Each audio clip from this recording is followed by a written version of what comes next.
Yo, what is up, guys? It's your boy Presley from Live a Little, and today I have news from the MLB. As last Friday it was announced that three major names in the pitching,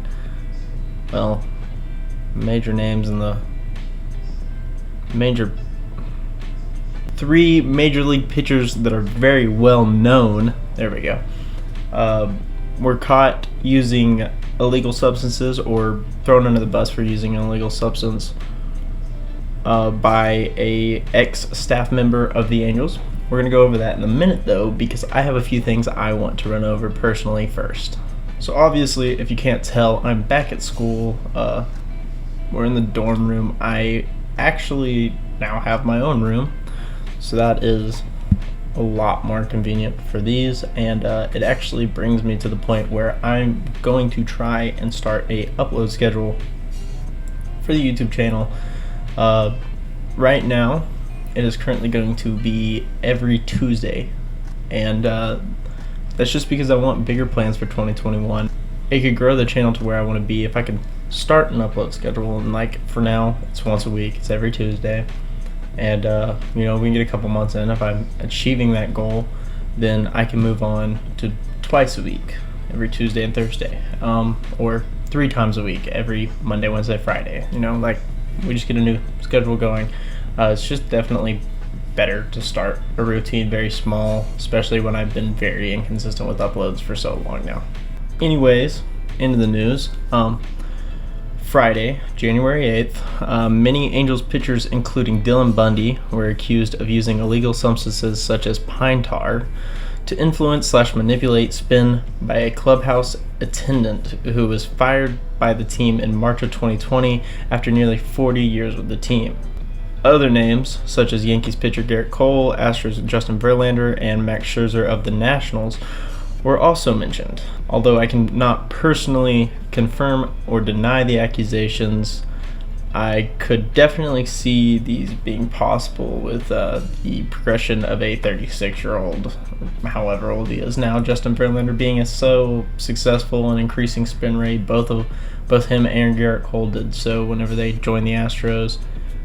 They just seemed to improve so much more than we could have thought, especially like in a year, and with the Astros already having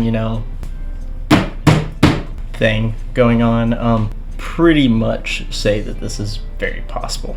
In May 2018, current free agent Trevor Bauer put out a tweet saying, "If only there was a way to increase spin rate, like what if you could trade for a player knowing that you could bump his spin rate a couple hundred RPM overnight." This was in response to a now deleted tweet inquiring in on the incredible spin rates on Cole and Verlander's breaking pitches back in the 2018, or maybe it was the 2017 season, when Bauer was already not on good terms with Gerrit Cole, hasn't been for a long time, didn't like what he was seeing, and just threw that out there.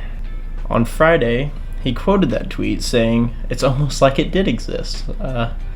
A little shade thrown there. Here's a little controversial part in this video, which is going to be the remainder of the video, and feel free to argue with me in the comment section. It's perfectly okay to have your own opinion.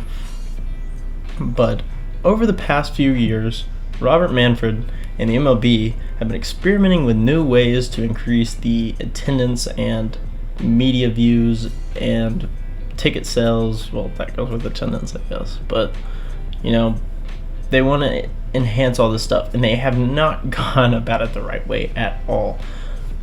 You see people in the MLB community complaining all the time over on Twitter about MLB TV having the blackout restrictions, and how you can't use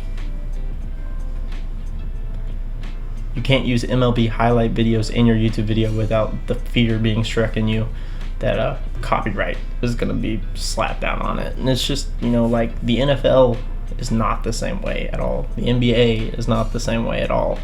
And they go through this and continuously say that they want to make the game better, and that they want to introduce it to a younger generation, and so far they really just haven't done a very good job with it. We've seen a lot of changes and not really rules, but the baseball itself, there's a couple of videos out there of people comparing a 2019 baseball to a 2005 baseball, and stuff like that, and it's just not the same ball. Juicing the balls, we're encouraging players to hit 70 home runs a year, and it's okay to strike out over 300 times if you want. It's not a big deal. Your batting average can be 200 as long as you have 40 home runs. That's all that matters. Hear me out. What if there was a rule put into place to make these illegal substances no longer illegal? You then get more break on a curveball. You see higher strikeout rates, more exciting baseball. You're getting what you want. You're having more entertainment put into a sport known as boring by most kids my age or younger. NFL's doing things like they did on Sunday with the wild card game, where they're putting games on Nick, and we're stuck in 1980 saying illegal's legal. We're not going to put Barry Bonds in the Hall of Fame. We're not going to put Pete Rose in the Hall of Fame, and we're going to crack down on pitchers using pine tar to make their curveball a little bit dirtier. I've put this out there to people I know personally, and a surprising amount have agreed with me. But some decided to go in the argument of equivalizing pine tar, something that can't make your fastball go 3 miles per hour, or can't, it just adds control and spin to your curveball or fastball, or, control, whatever, to PEDs. There is a major difference between PEDs and pine tar. I shouldn't even have to explain that to people. It's a very obvious difference, and one is adding control and raising your strikeout rate a little bit higher, but it doesn't stop you from getting hit around.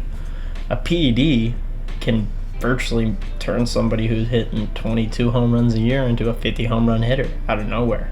I'm not saying that pine tar is currently illegal. You can't be using it in a game. There's no reason to be using it in a game while it's illegal. But I think there is a route we could take to make pine tar legal and make the game 10 times more fun. I'm asking you to tell me how you feel on this in the comment section. I think pitchers will more likely tend to agree with me. But if you sit down and think about it and trying to make the game more exciting, and rather just taking the 10-9 baseball game approaches, how about we see a couple 2-1 games, no hitters, more no hitters, just more exciting things in baseball. You know what I mean? I feel like offense is not completely the way to go in order to change the game. Anyways, I hope this entertains you a little bit. I know it's not the perfect video. It's kind of just something to throw out, but it also begs a big question, and is there better ways to change the game than Robert Manfred is now? And I think we all know that's true. On that note, it's been your boy Presley from Live a Little. I hope to see y'all a lot in the near future. Appreciate it if you hit the subscribe button. Give me a thumbs up if you agree or disagree with me. Leave a comment. I'll try to get back to everybody. Thanks for watching. Peace.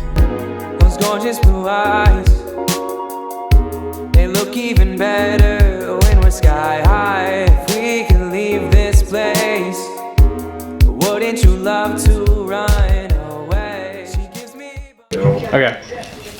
I just have one question. I need you to be in a YouTube video next Tuesday. Can you do it? Yes. What are we doing, man? What kind of YouTube video?